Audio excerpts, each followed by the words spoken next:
Daniel lit a cigarette in the rental car. He'd quit 8 years ago. The house looked smaller than he remembered. Same white siding, same cracked driveway. But the curtains were blue now. Clara hated blue. He crushed the cigarette and walked up the path. Fresh marigolds sat on the porch in a terracotta pot. Someone had been watering them. His hand hesitated at the door. He knocked. Footsteps inside. Slow, deliberate. The door opened. Clara stood there. Thinner. Hair shorter. 10 years older. She looked at him the way you'd look at a salesman interrupting dinner. "Can I help you?" she said. Her voice, the same voice that used to say his name in the dark. Clara. His throat closed around the word. She didn't smile, didn't cry, didn't reach for him. Her hand was already moving to close the door. "Where are you watching from today?" Friend, if this story stirs something familiar in your heart, drop a comment below. Sometimes the best conversations begin with a simple hello. Daniel's foot caught the door before it closed. 5 minutes. His voice came out rough. "Please." Clara looked at his shoe, then at his face. Something flickered behind her eyes, not recognition, not warmth, something harder to name. She stepped back. He walked into the house he'd bought 12 years ago. The floorboards creaked in the same places, but everything else, the leather couch was gone. A threadbare love seat sat in its place, fabric worn at the armrests. Water stains bloomed in the corner of the ceiling. The walls held no photographs, none of their wedding, none of their honeymoon in Maine, none of him, like he'd never existed here. His eyes caught something on the bookshelf, a picture frame, face down. Clara watched him, but didn't move. Daniel crossed the room. His fingers closed around the frame. He turned it over, their wedding day, Clara in white, laughing at something he'd said. His arm around her waist. The cake behind them, 3 tiers, buttercream frosting she'd spent weeks choosing. She'd kept it, but she'd turned it face down. "You remember me." Not a question. Clara's jaw tightened. "You should go. Why do you have this? It's my house. It's our house. I never sold it. I couldn't." He stopped. The words tangled in his throat. "Please, leave." Her hand gripped the back of a chair, knuckles white. "Tell me what happened. The funeral. The casket. I saw them lower it into the ground. Clara, I threw dirt on it. His voice cracked. "Who was in that box?" She said nothing. Her lips pressed together until they went pale. 10 years. He heard himself speaking, distant, like listening through water. 10 years I've been... A floorboard creaked above them. Both of them froze. Footsteps. Small, careful, coming down the stairs. A girl appeared on the landing. 9, maybe 10 years old. Brown hair pulled back in a ponytail. Brown eyes. A nose that didn't come from Clara. Daniel knew that nose. He saw it every morning in the mirror.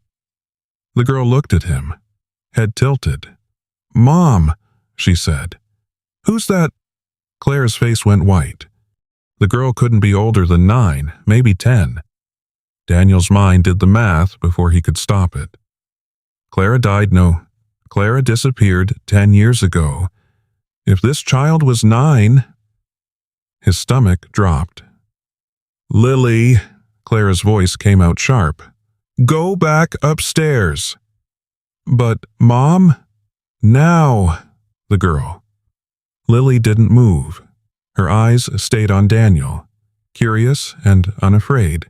She had Clara's mouth, Clara's chin, but that nose, those eyebrows, the way she tilted her head when she studied something. Daniel had seen that exact expression in photographs of himself as a boy. "Is he the man from the picture?" Lily asked. "The one in your shoebox?" Clara's face lost what little color it had left. "What picture?" Daniel heard himself say. "Mom has a box in her closet. There's a picture of a man. She looks at it sometimes when she thinks I'm asleep." Lily pointed at Daniel. "He looks like that man." "Lily," Clara's voice cracked. "Please, go to your room." Something in her mother's tone finally registered. The girl's shoulders dropped. She turned and climbed the stairs, footsteps slow, reluctant. A door closed somewhere above them. Silence filled the space she'd left behind. Daniel couldn't move, couldn't breathe. A shoebox. Clara kept his picture in a shoebox, hidden in her closet. She looked at it when she thought no one was watching, but all he could see was the girl's face. That nose. His nose. Whose child is she? Clara didn't answer. "Clara." His voice rose. "Whose child? You need to leave. I'm not going anywhere until you tell me. What do you want me to say?" Her eyes flashed. "You want the whole story right here, right now, after 10 years of nothing. 10 years of nothing." The words tasted like acid. "I buried you. I stood in the rain and watched them put you in the ground. I didn't eat for 3 months. I couldn't sleep in our bed for a year because it still smelled like you." His hands shook. "And you were here, this whole time, with a child." Clara's jaw tightened. She said nothing. Was there someone else? The question scraped out of him like broken glass. "Before, is that why you left? You got pregnant and stop. Who is her father?" Clara looked at him, really looked at him. For the first time since she'd opened the door, her eyes were wet, but her voice was steady. "Go home, Daniel. Not, I can explain. Not, it's not what you think. Just go home." In his head, the pieces clicked together with sickening clarity. She'd been pregnant before she disappeared. She'd staged her death to get away from him. The casket had been closed. He remembered his mother saying it was better that way, that he didn't need to see, that the accident had been too terrible. He'd believed her. He'd believed all of it. And Clara had been here the whole time. Raising a daughter, looking at his picture in secret like he was already a ghost. "You're not going to tell me anything. Are you?" Clara's hand found the back of the chair again. Her knuckles went white. "There's nothing I can tell you that will make this better." Daniel laughed.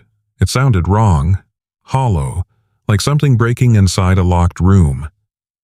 10 years, he said. "I wasted 10 years. He walked to the door. His hand found the knob, cold metal against his palm. "Daniel." He stopped, but didn't turn. "I didn't." Clara's voice faltered. "It wasn't." He waited, 5 seconds, 10. She didn't finish. He opened the door and stepped out into the fading afternoon light. The marigolds on the porch looked obscene now, cheerful and bright against everything he'd just learned. Someone had planted those flowers. Someone had built a life in this house while he'd been drowning in grief 300 miles away. His car sat at the curb. He walked toward it, each step mechanical, his body operating on autopilot while his mind screamed 9 years old. 9 years. The girl was 9 years old. He'd been married to Clara for 3 years before she died. They talked about children someday, when the timing was right. She'd always said she wasn't ready, too young, too much she wanted to do first, and then she died. Except she hadn't. Daniel got in the car. His hands found the steering wheel. His knuckles went white against the leather. The funeral. The closed casket. His mother's hand on his back. Her voice in his ear, "Be strong. Son, she's in a better place now." You don't need to see her like that. His mother had handled everything. The arrangements, the paperwork, the insurance. She'd told him he was too fragile, that she would take care of it all, that he just needed to focus on healing. And he'd let her. He'd let her because it was easier, because the grief was so heavy he couldn't carry anything else, because his mother always knew best. His mother, who had stood next to him at the grave, who had held his hand while they lowered an empty casket into the ground, who had visited every Sunday for a year, bringing casseroles and checking on him, never once mentioning the engine roared to life. Daniel pulled away from the curb. The house shrank in his rearview mirror. Blue curtains, marigolds, a life he hadn't known existed. 10 years. 10 years of grief. 10 years of therapy and medication and learning to live again. 10 years of his mother telling him to move on, to date again, to sell the house she knew Clara was living in. His phone sat in the cup holder. He could call her right now, demand answers, scream until she told him the truth, but he already knew she wouldn't. Margaret Hayes had never told the truth when a convenient lie would do. The highway stretched ahead, gray and endless. His mother's house was 40 minutes east, the place he'd grown up. Sunday dinners and birthday parties, and the woman who taught him that family meant everything. The woman who'd stood beside him at his wife's funeral and said nothing. Margaret's house smelled like lavender and lemon polish. It always had. Even when Daniel was a boy, scraping his knees on the driveway and tracking mud through the kitchen, the house had smelled exactly like this. Clean, controlled, perfect. His mother stood at the stove, her back to him, stirring something in a copper pot. She'd heard him come in the door, had creaked the way it always did, but she hadn't turned around. "Daniel," her voice was calm, measured. "I wasn't expecting you today. We need to talk." She set down the wooden spoon, wiped her hands on her apron, turned to face him with the same expression she'd worn when he was 17 and crashed his first car, disappointed but unsurprised. "Sit down. I'll make tea." "I don't want tea." "Sit down anyway." He sat. The kitchen chair was hard beneath him, the same chairs from his childhood. Margaret moved through the kitchen with practiced efficiency, filling the kettle, selecting cups from the cabinet, arranging everything on a tray. Her movements were too smooth, too rehearsed, like she'd been waiting for this moment. "I went to the old house today," Daniel said. Margaret's hands didn't pause. "Oh," Claire answered the door. The kettle clinked against the stovetop, a small sound, barely noticeable. But Daniel had grown up in this kitchen. He knew every sound his mother made. "I was afraid this day would come." Margaret carried the tray to the table and sat across from him. Her face arranged itself into something soft, sympathetic. "How much did she tell you?" The question landed wrong. Not, "Clara is alive." Not, "What do you mean? Just how much did she tell you?" You knew. "Daniel, you knew." His palm hit the table. The teacups rattled in their saucers. "You stood next to me at her funeral. You held my hand.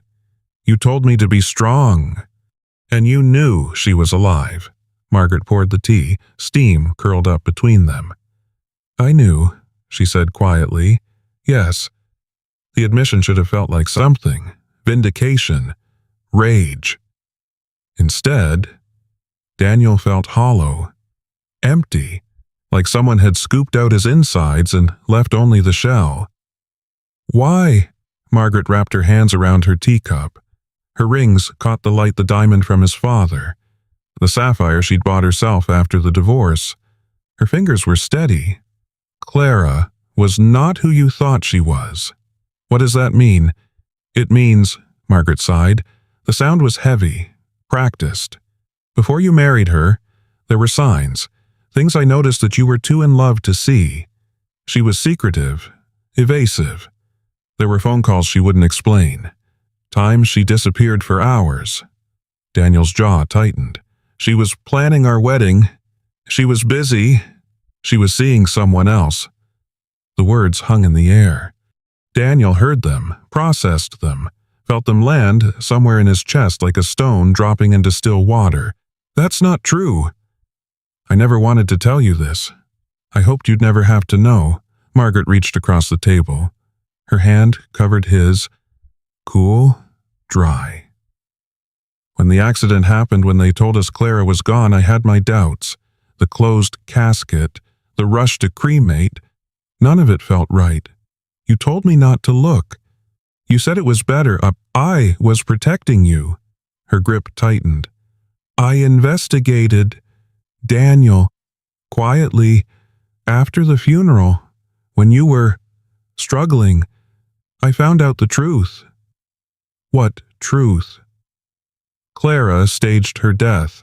She was pregnant, not with your child, and she needed to disappear. The man she was involved with, he was dangerous. Bad connections. She couldn't just leave.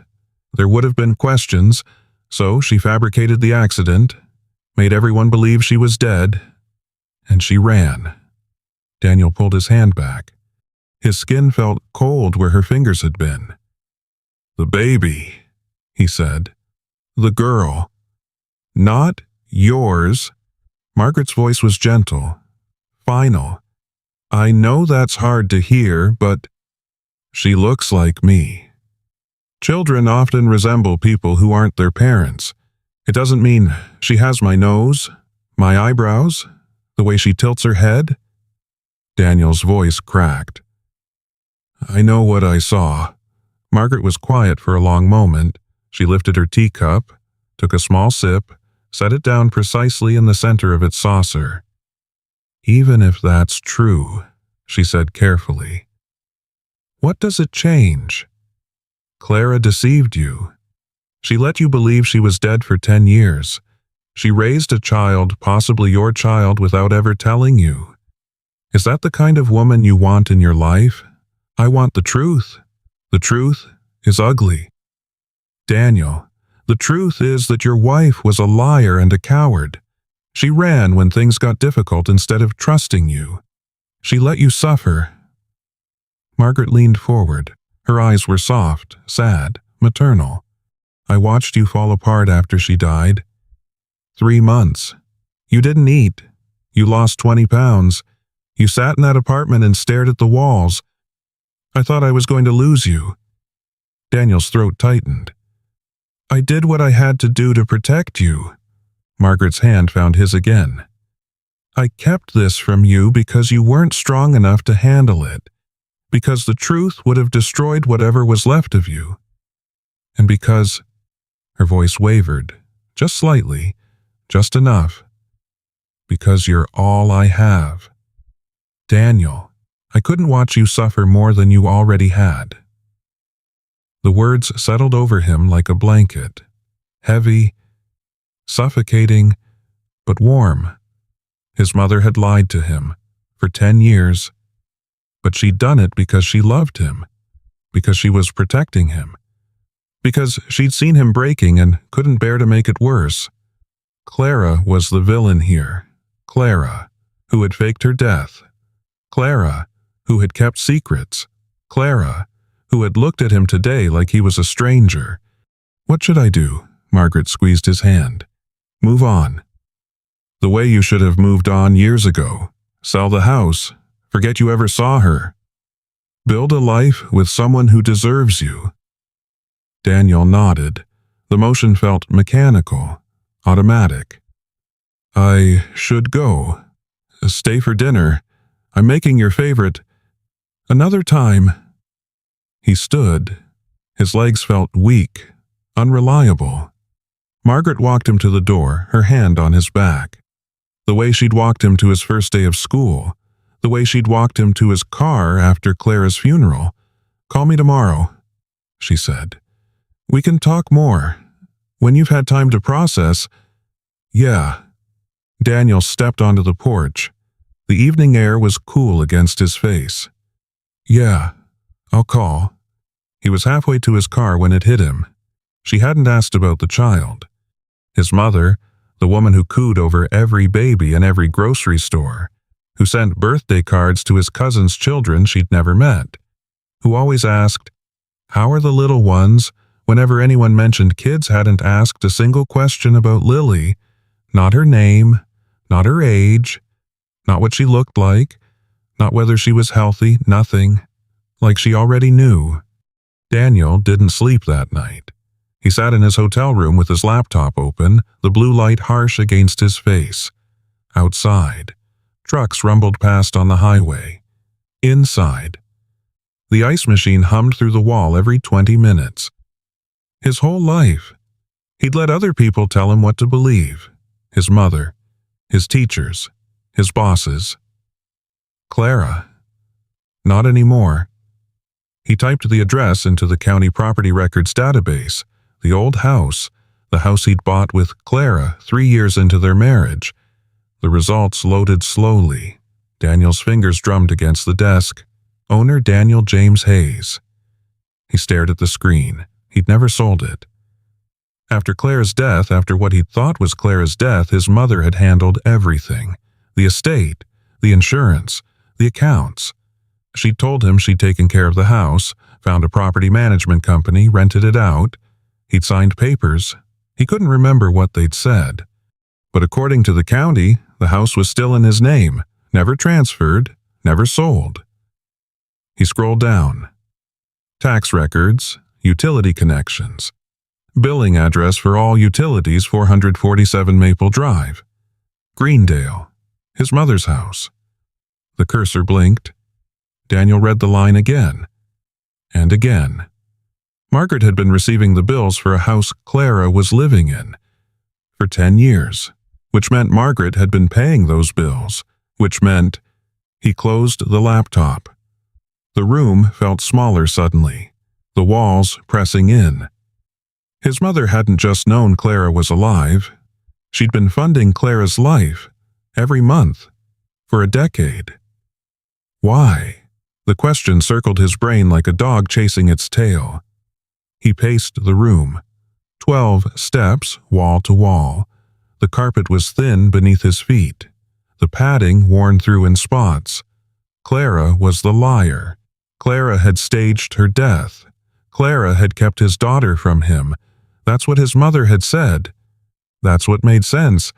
But his mother was paying Clara's bills. The math didn't add up. Daniel grabbed his keys. The town was 40 minutes from the hotel. He drove through the darkness, past closed gas stations and empty parking lots.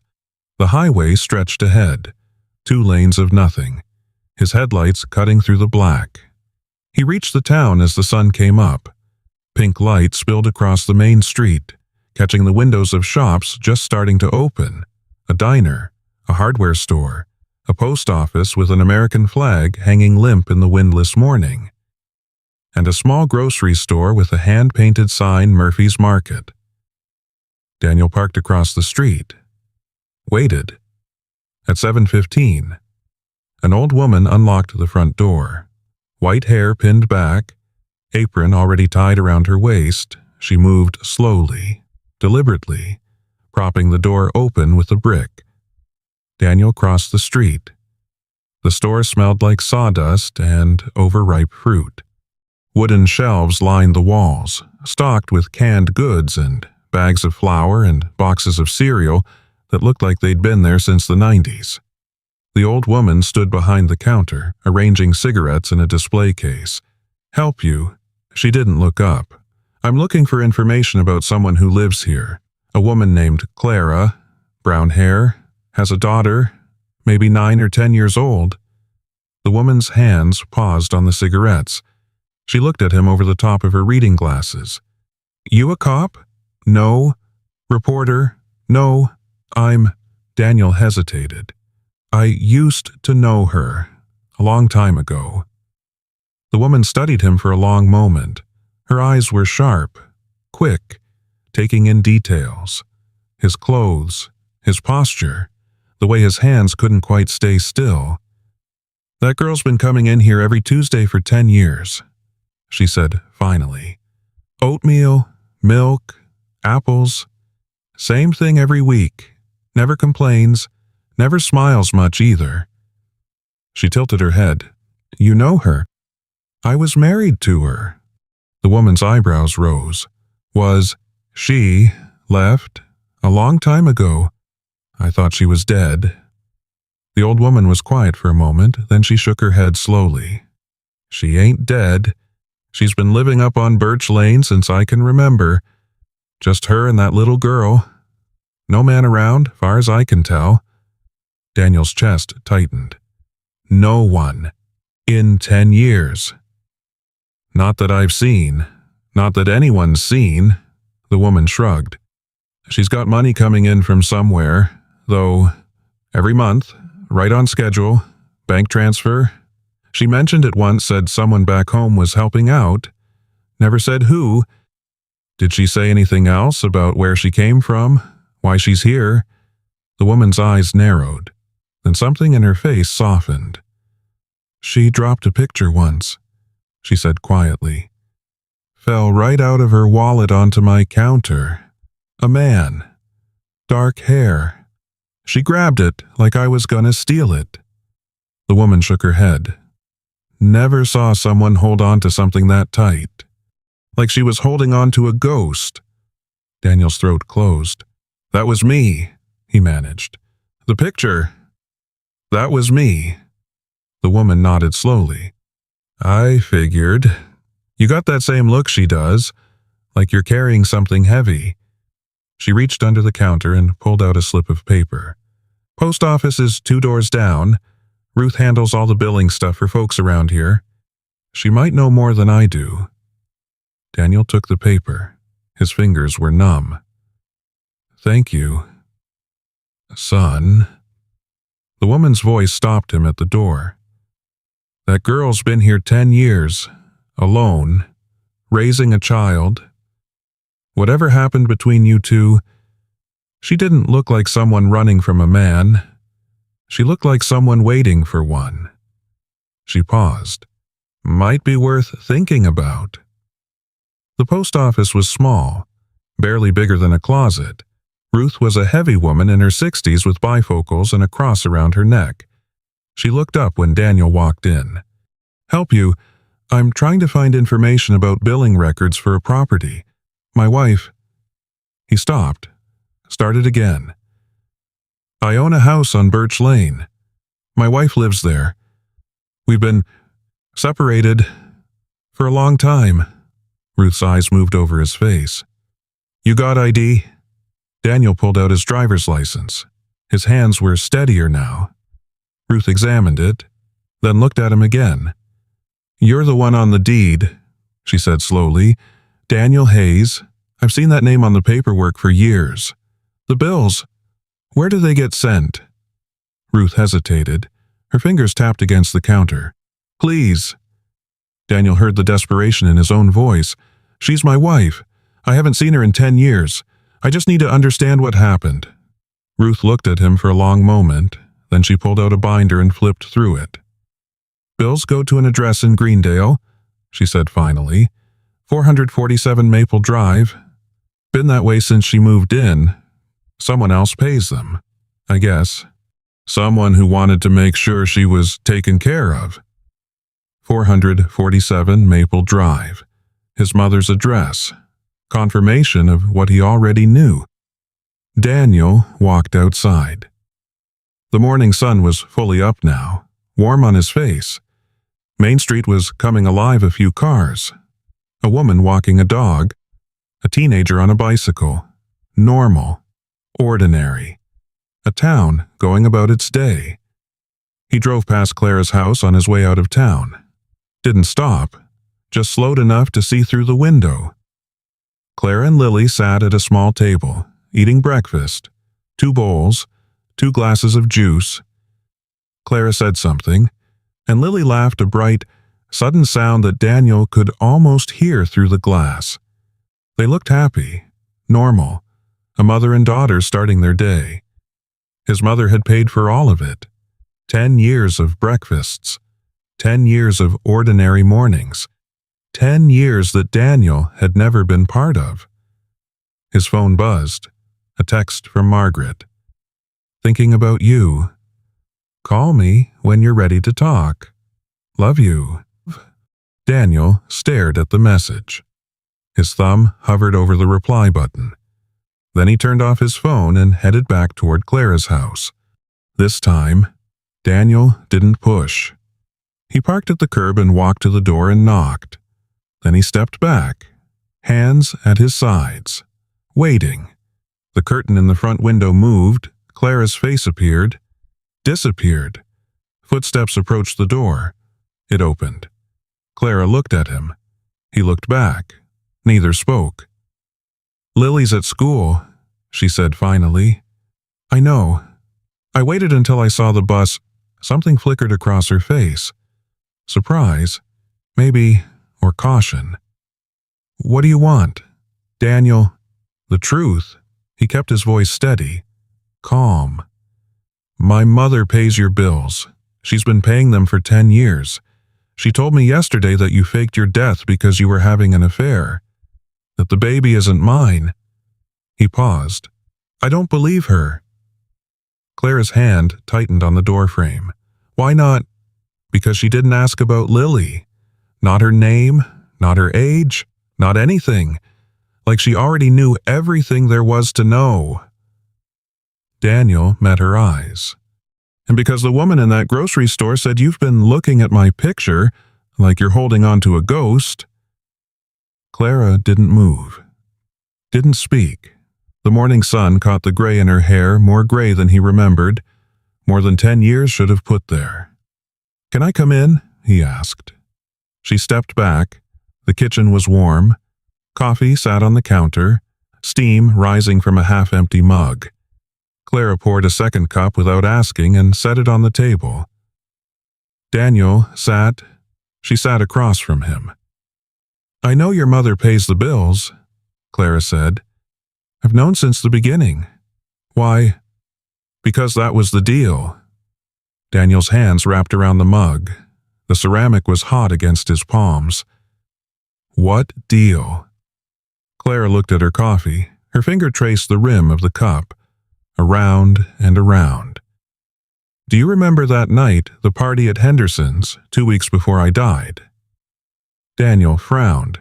The memory was foggy, indistinct. A business party. Too much scotch. Faces he couldn't place anymore. Vaguely. You were drunk. Really drunk. I had to drive us home.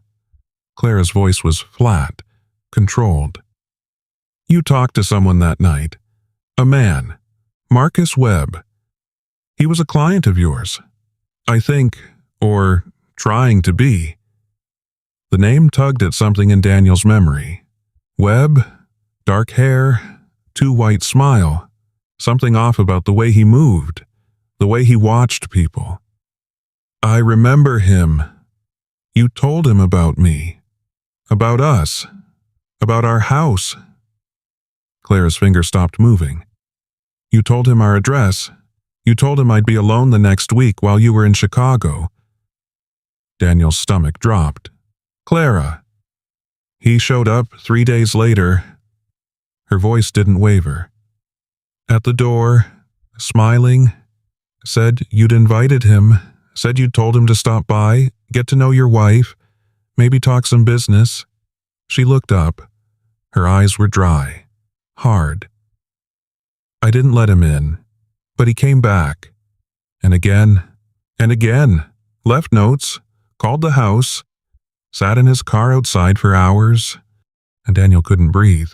I called the police. They said there was nothing they could do. No threats, no violence. Just a man who wanted to talk. Clara's jaw tightened. I told you. Do you remember I told you something was wrong with him? That he scared me. You said I was overreacting. You said he was just an enthusiastic client. You said I was being paranoid. The words hit like blows. Daniel remembered vaguely, distantly. Clara had been anxious, jumpy. He'd thought she was stressed about the pregnancy they'd been trying for. He told her to relax, to take a bath, to stop worrying so much. One night he got in. Clara's voice dropped. Through the basement window. I woke up and he was standing at the foot of our bed, just standing there, watching me sleep. Daniel's hand shook. Coffee sloshed over the rim of his mug. I screamed. He ran. I called 911, but by the time they came, he was gone. No evidence. No witnesses. Just me, hysterical in my nightgown, and a broken basement window that could have been anything. Clara's laugh was bitter, sharp. You were in Chicago. Your mother answered when I called your hotel. You were asleep. She said she'd handle it. My mother, she flew in the next morning, took charge, did what she always does. Clara met his eyes. She found out I was pregnant. 4 weeks. I hadn't told anyone yet. And she told me that Marcus Webb had connections, bad ones, that he wasn't just an overeager client, he was involved in things, people who could make problems disappear, that if I stayed, if I reported him, if I made noise, he would find a way to hurt me. Hurt the baby. The kitchen was silent. Daniel could hear his own heartbeat in his ears. She gave me a choice. Clara's voice was barely above a whisper. Disappear. Start over somewhere he couldn't find me. She had contacts, a lawyer who could arrange things, a doctor who would sign whatever papers were needed. There would be a car accident. On the bridge over Miller's Creek. My car would go into the water. They'd search, but they wouldn't find a body. Happens more than you'd think. Daniel felt sick. The funeral. A memorial service. Empty casket. Your mother insisted on closed casket. Told everyone the body was too damaged to view. There was no body. Daniel, there was never a body.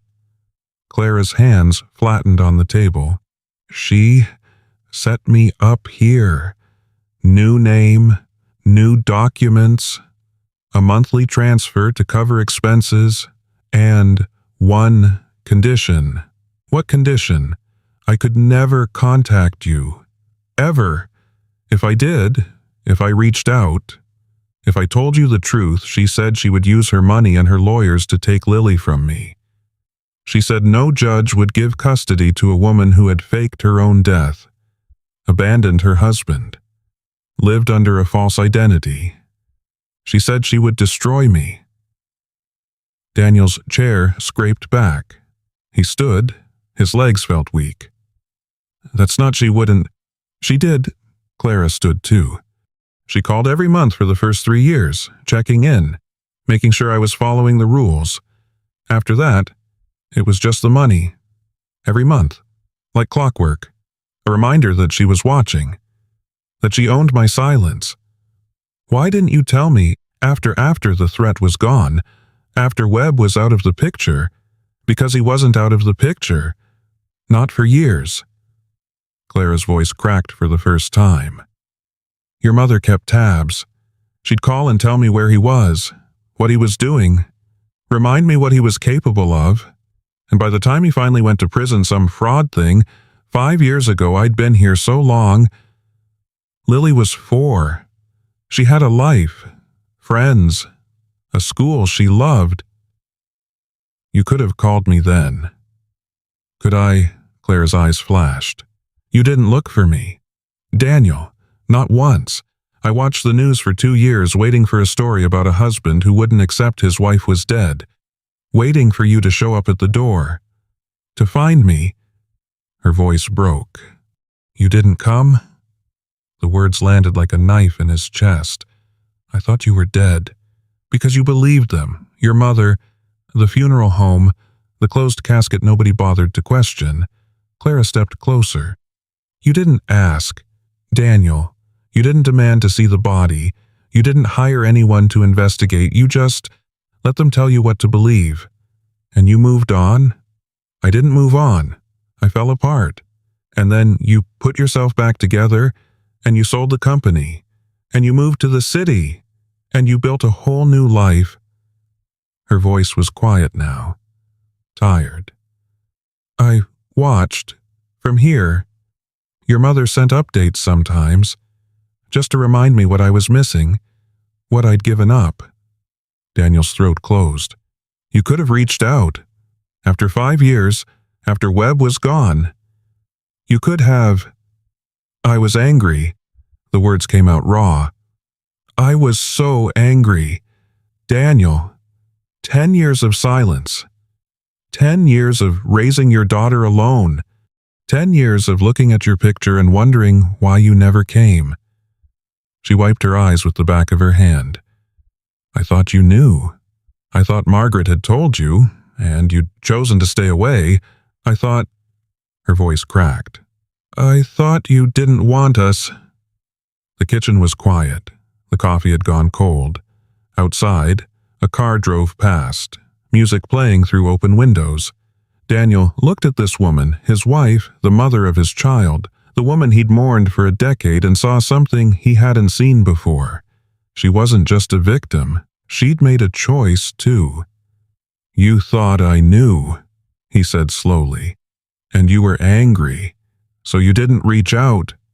Clara nodded. Her face was wet. But my mother, she told you I didn't know. She told you I thought you were dead. Clara's eyes widened. What? She never told you. Daniel's voice sharpened. All those calls, all those updates. She never mentioned that I spent 3 months unable to eat, that I went to therapy twice a week for 2 years, that I kept our wedding album in a locked drawer because I couldn't look at it without falling apart. Clara's face went pale. She said you were fine. She said you'd moved on. She said... Clara pressed her hand to her mouth. She said you were seeing someone new, that you were happy, that it would be cruel to disrupt your life. The pieces clicked together in Daniel's mind, one by one, snapping into place like bones being set. His mother hadn't just separated them, she'd lied to both of them, for 10 years, playing each side against the other, keeping Clara silent with threats and money, keeping Daniel ignorant with grief and misdirection. Why, the word came out broken, why would she do this? Clara shook her head. Her hand trembled against her lips. I don't know. I thought she was protecting you. I thought... She stopped. I thought she loved you. She does love me? Daniel's voice was hollow. That's what makes this worse. The silence stretched between them, heavy, full of everything they hadn't said. There's something else, Clara whispered. Something I haven't told you yet. Daniel waited. That night, the party at Henderson's, when you told Webb about our house, Clara's voice dropped so low he had to lean forward to hear. You weren't just drunk. You were upset. You'd had a fight with your mother that afternoon. She'd said something about me, something about how I wasn't good enough for you, how you'd made a mistake marrying me. Daniel remembered, vaguely, his mother's voice in his ear. She's not right for you. Daniel, she'll hold you back. You were trying to prove something, Clara continued. To Webb, to yourself. I don't know. You were bragging. About the house, about me, about how perfect your life was. Her eyes met his. You didn't mean for anything bad to happen. But it did. The words settled into his bones, into the spaces between his ribs, into the hollow place where his certainty used to live. I did this. He stood up. The chair scraped against the floor. He walked to the sink, gripped the edge of the counter, and stared out the window at the backyard. Overgrown grass, a rusted swing set Lily had probably outgrown years ago. I did this. The words came out flat. Dead. Daniel, I got drunk at a party and told a stranger where my wife lived. His knuckles whitened against the counter. I gave him the address. I probably told him when I'd be out of town. I handed him the keys to my own home and then forgot about it because I was too wasted to remember. You didn't know what he was. I didn't care what he was. Daniel's voice cracked. I was showing off. That's what I did. That's who I was. Big shot Daniel Hayes with the beautiful wife and the nice house and the life everyone wanted. He laughed. The sound was ugly, broken. I ruined my life, your life, my daughter's life, and I couldn't even remember his name until you said it. Marcus Webb. I had to hear it from you. Clara didn't respond. He heard her breathing behind him, shallow, careful. My mother was right. The admission scraped out of him like gravel. I brought this on us. Everything that happened, you having to disappear. Lily growing up without a father. 10 years of... He stopped. His throat closed around the words. She wasn't right to do what she did. Wasn't she? Daniel turned. His eyes burned. I was careless. I was reckless. I was so wrapped up in my own ego that I endangered my pregnant wife. And then... He pressed the heels of his hands against his eyes. Then I believed everything they told me. I didn't question the closed casket. I didn't ask to see your body. I didn't hire an investigator or push the police or do any of the things a husband should do when his wife dies. You were grieving. I was lazy. The word came out like a curse. Grieving was the excuse. The truth is, I let my mother handle everything because that's what I always did. Let her make the decisions. Let her tell me what to think. Let her run my life while I sat there feeling sorry for myself. He dropped his hands. His face was wet. You know what I did for 3 months after your funeral? I sat in our apartment and stared at the walls. I didn't eat. I didn't sleep. Everyone called it grief, but it wasn't. It was surrender. I gave up. On you, on myself, on everything. Clara stood still by the table.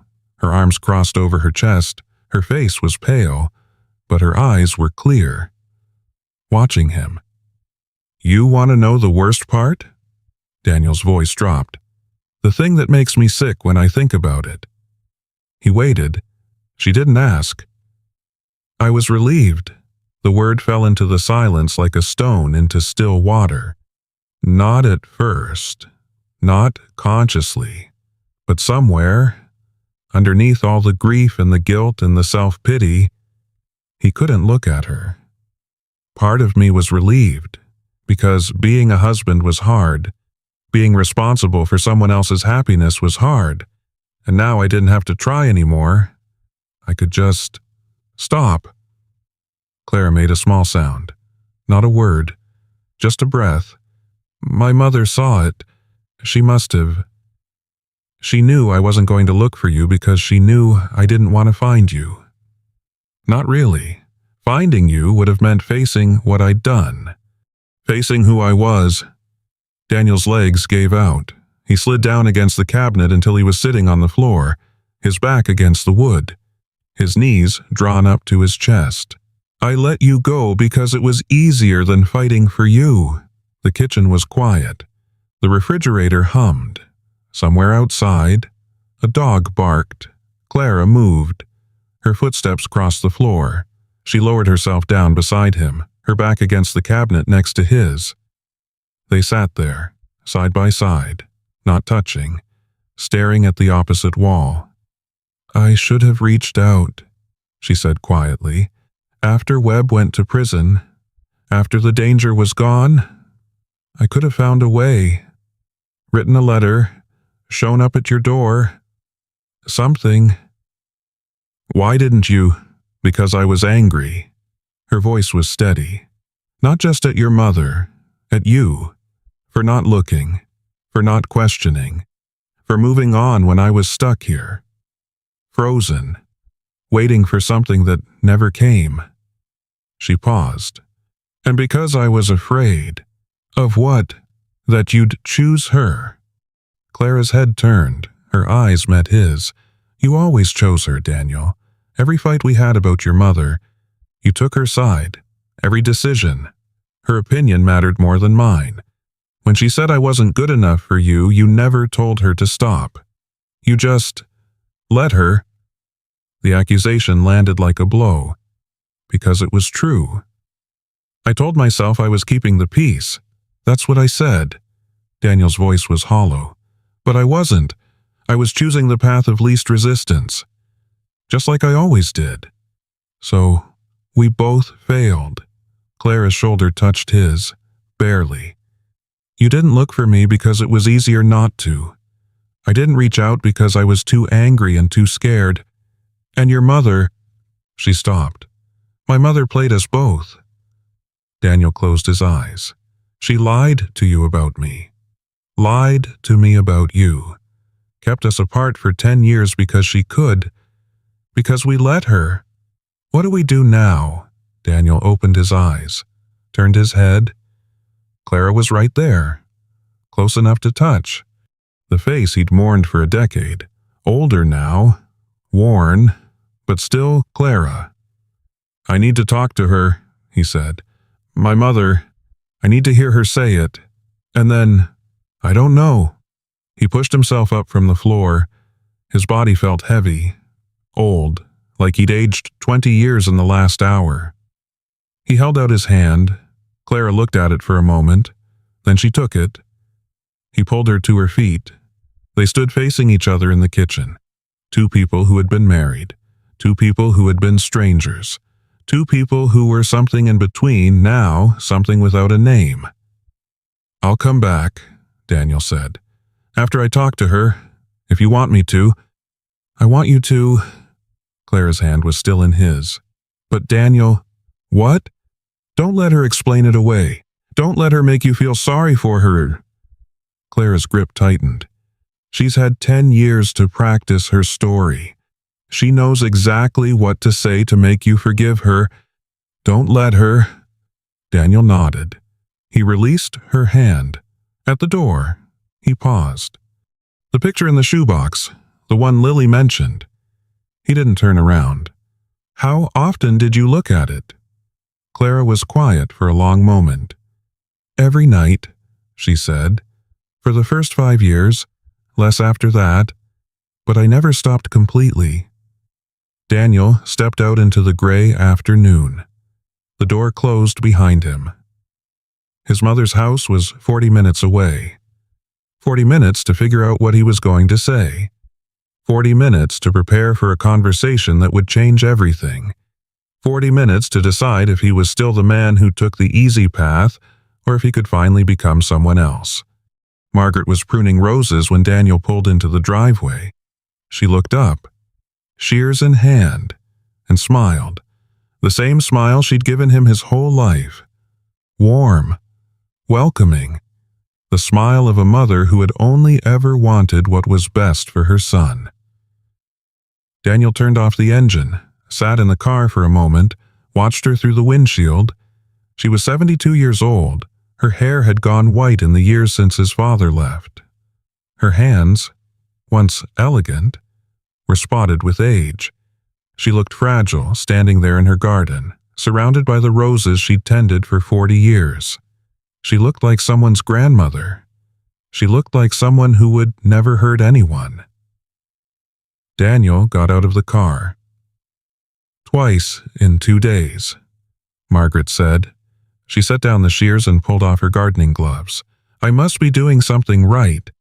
We need to talk. Her smile flickered, just for a moment.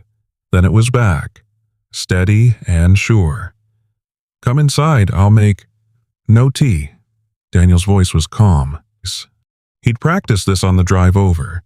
Practiced keeping his voice level, his hands still, his breathing slow. No kitchen. Right here. Margaret's eyes narrowed slightly. She folded the gloves over her arm. All right. I know you pay for the house. Clara's house. I know you've been paying for 10 years. I know you told her I'd moved on. And you told me she was a liar. I know you threatened to take Lily if Clara ever contacted me. Daniel paused. I know everything. Margaret didn't flinch. didn't gasp, didn't cry. She simply looked at him with those clear blue eyes, his grandmother's eyes, his own eyes, and nodded. I wondered when this day would come. That's all you have to say. What would you like me to say? Margaret's voice was steady, measured, that I'm sorry, that I made a mistake, that I wish I'd done things differently. Did you? No. The word came out clean, unashamed. I did what I had to do, what you couldn't do, what you wouldn't have done if I'd given you the choice. Daniel's hands curled into fists at his sides. He forced them open. You don't know what I would have done. Yes, I do. Margaret took a step closer. I know exactly what you would have done. Daniel, you would have tried to handle it yourself. You would have confronted Marcus Webb directly. You would have gotten yourself killed, or gotten Clara killed, or both. Her voice hardened. I watched you for 30 years. I know who you are. You're impulsive. You're emotional. You make decisions with your heart instead of your head. And that night at Henderson's party, that was proof. So you punished me. I saved you. Margaret's composure cracked, just slightly. You have no idea what Webb was capable of. The things he'd done, the people he'd hurt. When Clara called me that night, when she told me what happened, I knew that if you found out, you would do something stupid, something that would get everyone killed. You could have told me. We could have figured it out together. Together? Margaret laughed. The sound was sharp, bitter. You couldn't even remember to lock the back door. You couldn't remember our anniversary. You told a stranger where your pregnant wife slept because you were too drunk to know better. She shook her head. You were a child, Daniel, a 30-year-old child, and I had to be the adult because no one else would. The words landed like punches, each one true, each one a mirror Daniel didn't want to look into. That doesn't give you the right to decide for me. Someone had to decide. Margaret's voice dropped. Clara was in danger. Real danger. Webb had connections, police, lawyers, people who could make problems disappear. A restraining order wouldn't have stopped him. Going public would have made things worse. The only option was to make Clara disappear. Completely. Convincingly. And you never thought to include me in that plan. I couldn't trust you. The words hung in the air. Margaret's eyes were wet now, but she didn't look away. I'm sorry. Daniel, I know that hurts, but I couldn't trust you to keep the secret. You were falling apart. Drinking every night. If I'd told you the truth, you would have broken. You would have told someone, and then Webb would have found her. Daniel's chest ached, because she wasn't entirely wrong. He remembered those months after the Henderson party. The fog, the bottle of whiskey by the bed, the nights he'd called friends at 3 a.m. just to hear another voice. He had been falling apart. You could have told me later. His voice came out rough. After Webb was gone, after the danger passed, you could have told me the truth 5 years ago.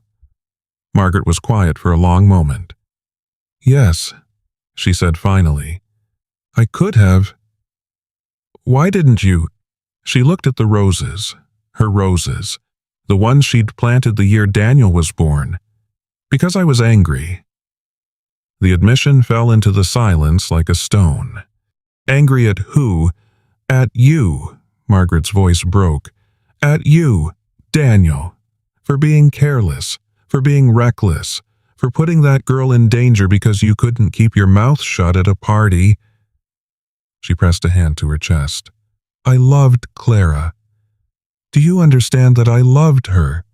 She was the daughter I never had, and you handed her to a monster because you wanted to show off. Daniel's legs felt weak. He didn't sit, didn't move. So you punished me. Margaret stopped. Her hand trembled against her chest. I didn't mean to. At first, I just wanted to protect her, to protect both of you. But then time passed, and you healed, and you built a new life. And I thought maybe this is better. Maybe this is what you both need, a clean break. That wasn't your decision to make. I know.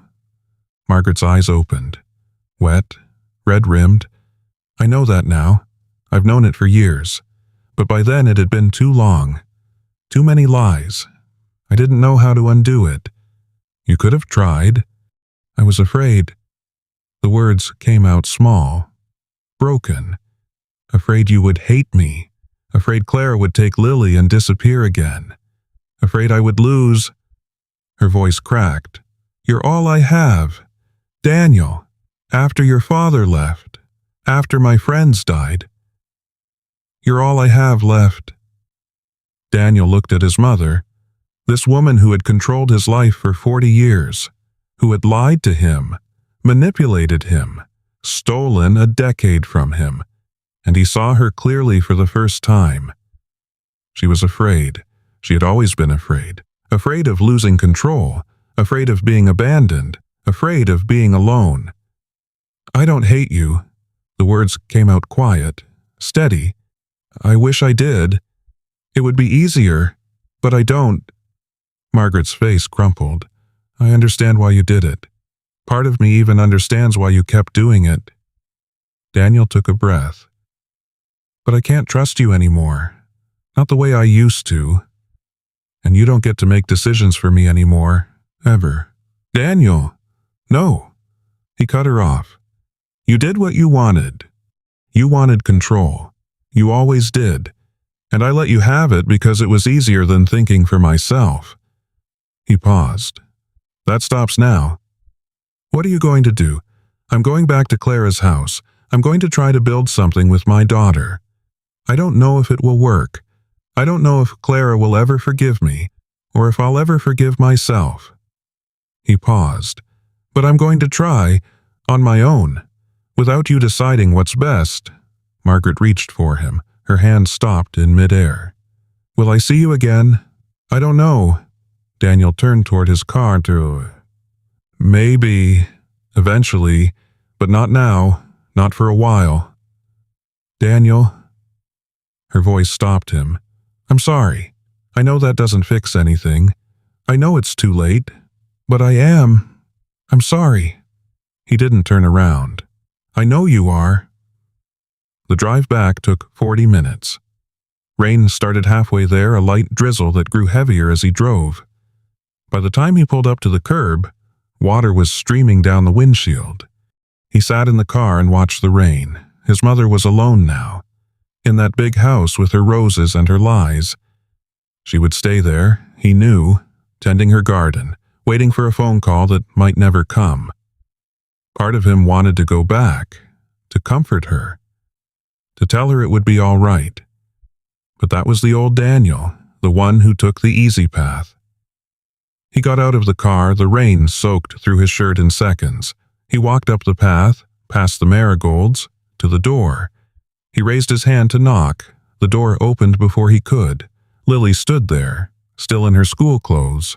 Her backpack hung from one shoulder. Her hair was damp. She must have just gotten home. She looked up at him with those brown eyes. His eyes. Mom said you might come back. Her voice was matter-of-fact. Curious, but not afraid. She said I shouldn't bother you with questions. You can ask me whatever you want. Lily tilted her head. That gesture. His gesture. Are you my dad? The question hung in the air between them. Simple, direct, a child's question, without artifice or expectation. Daniel knelt down so he was eye level with her. The rain ran down his face, or maybe those were tears. He couldn't tell any more. Yes, he said, I'm your dad. And I'm sorry I took so long to find you. Lily studied his face. Her eyes moved across his features, the nose, the eyebrows, the shape of his jaw, like she was comparing him to something she'd memorized long ago. You look like the picture, she said. What picture, But the one Mom keeps in the shoebox? She thinks I don't know about it. Lily's mouth curved up slightly. I know about everything. I'm very observant. Despite everything, the rain, the exhaustion, the weight of the last 2 days, Daniel felt his lips twitch. I bet you are. Mom said you were lost. Lily tilted her head again. Were you? Yes, I was very lost, for a long time. But you found your way back. I'm trying to... Lily considered this. Then she stepped back from the door. You should come inside. You're getting wet. Daniel stood. His knees ached. His shirt was soaked through. He stepped over the threshold into the house he'd bought 12 years ago. The house his wife and daughter had lived in without him for 10 years. Clara stood in the kitchen doorway. Her arms were crossed, but her posture was different than before. Softer, less guarded. You came back, she said. I said I would. I know. I just... She stopped. Her eyes moved to Lily. Why don't you go change out of your school clothes? Sweetheart, put your backpack in your room. Lily looked between them. Something knowing flickered in her eyes, too old for 9, too aware of the currents running beneath the surface. Okay. She picked up her backpack and headed for the stairs. At the bottom step, she paused. Dad. The word hit Daniel like a physical thing. His chest tightened. Yeah. Are you staying for dinner? He looked at Clara. She didn't nod, didn't shake her head. Just watched him. If that's okay, he said. Lily smiled. It was his smile, the same crooked one he'd seen in old photographs. Cool. She disappeared up the stairs. Daniel and Clara stood in the hallway. The rain drummed against the windows. Somewhere upstairs, a door closed. I talked to my mother, Daniel said. I figured. She admitted everything. The lies, the manipulation, all of it. He paused. She said she was angry at me. For being careless. For putting you in danger. Clara's jaw tightened. She told you that... She told me a lot of things. Some of them were probably true. Some of them were excuses. He moved into the kitchen. His wet shoes squeaked against the floor. I couldn't tell the difference anymore. What did you say to her? That I understand why she did it? And that I can't trust her anymore? He turned to face Clara. And that she doesn't get to make my decisions for me? Not anymore. Clara uncrossed her arms. How do you feel? Empty. Or maybe lighter. The honest answer, the only answer he had. Like something I've been carrying finally got set down. Clara moved to the stove, turned on a burner, set a pot of water to boil. Ordinary actions, domestic. I'm making pasta, she said. Lily's favorite. Clara. Daniel's voice stopped her. I don't expect anything. I know I don't have the right to expect anything, but I want to try. To be here, to know her, to know you again. He swallowed. If you'll let me... Clara's hand rested on the counter. Her back was to him. I spent 10 years angry at you, she said quietly. 10 years building a life without you, telling myself it was better this way. I'm not asking you to forget any of that. Then what are you asking? Daniel thought about the question. A chance, he said finally. Not to start over. We can't start over. Too much has happened. He searched for the right words. Maybe we can start something new. From here. With everything we know now. Clara was quiet. The water began to simmer. Lily has school in the morning, she said. You can take her, if you want. It wasn't forgiveness. It wasn't an answer. It was smaller than that and bigger. It was a step. I'd like that, Daniel said. Lily came back downstairs in sweatpants and an oversized t-shirt. She carried something in her hand, a piece of paper, folded in half. "I made this," she said, holding it out to Daniel. "A long time ago. Mom said I shouldn't show you yet, but I think it's time." Daniel took the paper, unfolded it, a crayon drawing. 3 figures standing in front of a house, a woman with brown hair, a girl with pigtails, and a man tall, dark-haired, smiling. "That's you," Lily said, pointing. "I didn't know what you looked like exactly, so I made you look like a superhero." Daniel's vision blurred. Mom said real superheroes are people who find their way back even when they've been lost for a really long time. Lily looked up at him. "I've been waiting." Daniel knelt down. Carefully, like she might break or like he might. "I'm not a superhero," he said. "I'm just a person who made a lot of mistakes." "That's okay." Lily's hand touched his arm. Small, warm. "Mom makes mistakes too. She burned the pancakes last week." A laugh escaped Daniel, wet, broken, real. "I'll try not to burn any pancakes." "Good." Lily took his hand. "Come on. You can help me set the table." Dinner was simple. Pasta with tomato sauce, bread from the bakery down the street. Lily talked about school, about her teacher Mrs. Patterson, about the cat next door named Whiskers. Daniel listened, asked questions, learned that Lily loved math but hated spelling tests, that she wanted to be a veterinarian, that her best friend was named Sophie. 9 years of moments like this, 9 years he'd missed. But here was one moment he wasn't missing. After dinner, Daniel helped Clara with the dishes.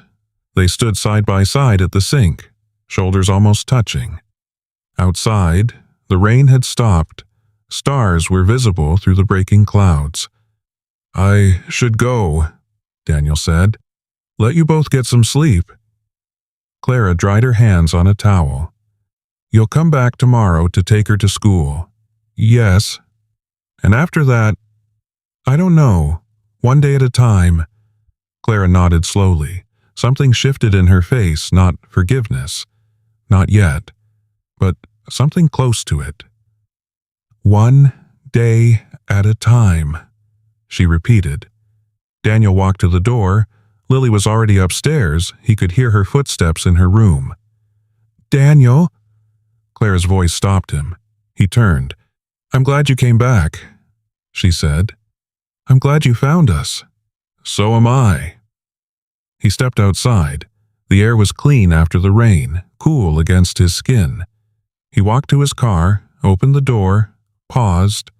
Behind him, the house glowed with warm light. Through the window, he could see Clara moving through the kitchen. Upstairs, Lily's light was still on. His family, still here? The door was closed behind him. But Daniel knew something that mattered more. It wasn't locked. This story leaves something quiet behind. A weight that doesn't lift all at once. A tenderness that lingers in places we don't always name. Some of us have stood at doors we weren't sure would open. Some of us have carried photographs in secret places, holding on to people who felt like ghosts. Many of us have loved someone without them knowing or been loved without realizing it until too late. Perhaps you have waited for someone who never came. Perhaps you have been the one who didn't come, and only understood why much later. Perhaps you have watched years pass and wondered what might have been different if you had asked one more question, made one more phone call, trusted yourself just a little more. These things don't need to be resolved tonight. They are allowed to rest, unfinished, the way so many things in life remain.